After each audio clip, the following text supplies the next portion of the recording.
Alright, so we're going to go over the PowerPoint today and review what we already know about matter, and then review what we already know about the atom and learn more about the atom. The structure of the atom, how the atom functions, and how the parts of an atom function and where they're located. So first of all, matter. The term matter describes any physical substance.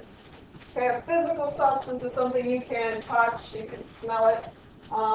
You don't have to write this right now. This is basically just some review. I'll let you know when you should, put a few things into your notes. The term matter describes all of the physical substances around us. The chair you're sitting on, the table that you're sitting at, the pen or the pencil that you're using, the paper that you're writing on, the book that you have, your hair, your clothes, the food that you ate for breakfast this morning. Okay? Those are all physical substances. Things that you can touch, you can smell them. Okay? Those are some examples of things that you can consider matter.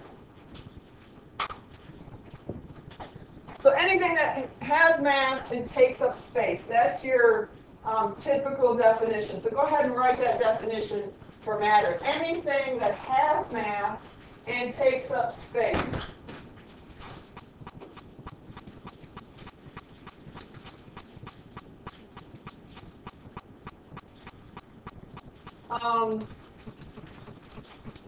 And we can have different types of atoms making up a certain piece of matter. Okay? So just write that down. Anything that has mass and takes up space. So matter includes all things, you don't have to write this, but anything that we can taste, we can smell, we can touch it, that's matter. Okay? But unfortunately, things that we can't actually touch or smell or taste, those are not matter, okay? Those are things that we may experience, like heat, sound, light. Even a good example might be like an emotion. Anger, love. Those are not things that we can touch, smell, taste, right? But those are things we can feel. It's an emotion. That's not matter, okay? So there's a difference. I want you to know that. So heat, sound, and light, that's not matter. That's something we might experience, okay? So matter is made up of atoms. Now if you take a look at this little model of an atom down here, it kind of resembles Rutherford's model of the atom. So the white circles that are in the middle, they look like a bunch of golf balls in there. What do you think those resemble? Neutrons. Protons and neutrons. Very good. Okay? Protons and neutrons. And they make up what we call the what? Nucleus. Awesome. And so now we have these black lines going around the nucleus. That is one of the terms you had to define the other day is what? Or the electronic model. Okay, but the line actually resembles what? A movement. Orbital. Orbital. Okay? So that orbital means what it is. See this white golf ball that's moving around? What is that resembling? Electron. So what the orbitals are, they are the path that the electron takes to move around the nucleus.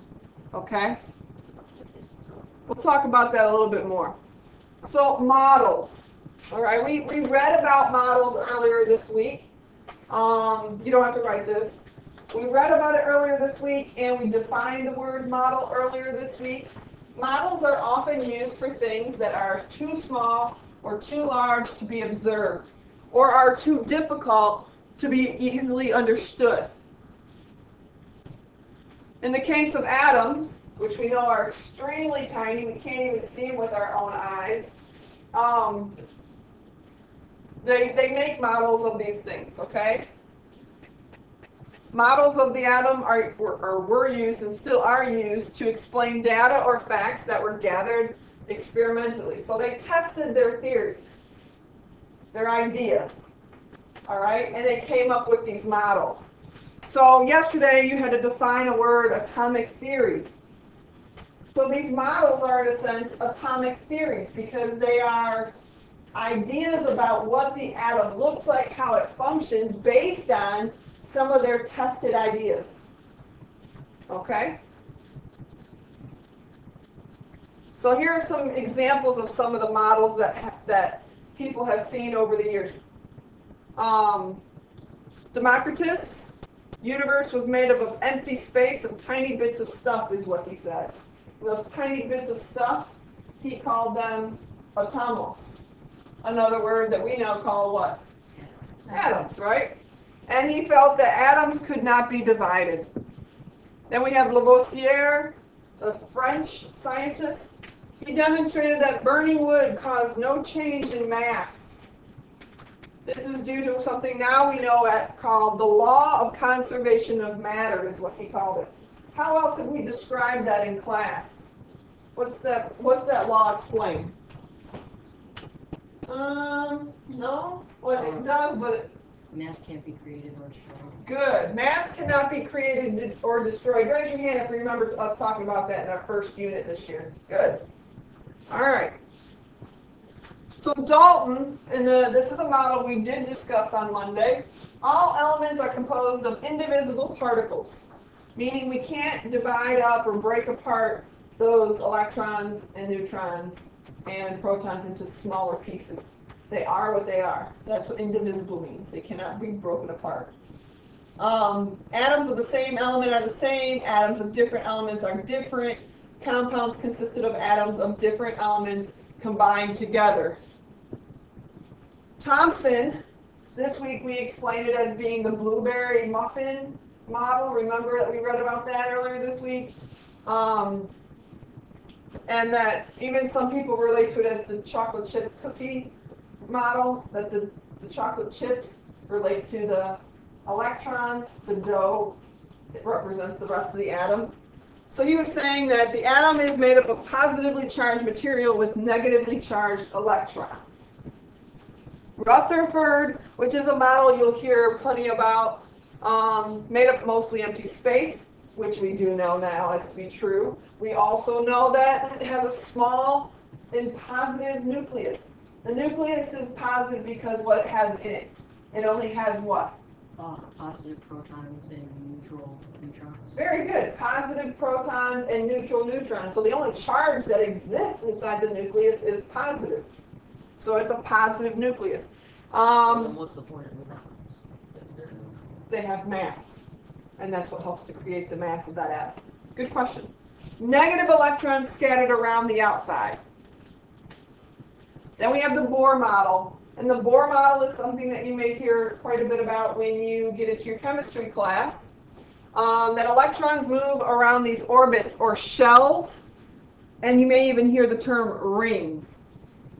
Okay, so here we have our positive protons in the nucleus. We have our no charge or neutral neutrons inside our nucleus, and then we have the electrons surrounding the nucleus. And we have Chadwick, who discovered and redefined what the neutron was. And then we have our modern day model, the electron cloud, sometimes called the wave model. It has this spherical cloud, which we call the what? The electron cloud. Electron cloud. And inside the electron cloud, you have the electrons roaming around and moving very quickly. And the nucleus is still the center of the atom. Small, dense, tiny little center of the atom, and it contains a neutron, it contains neutrons and protons. All right. So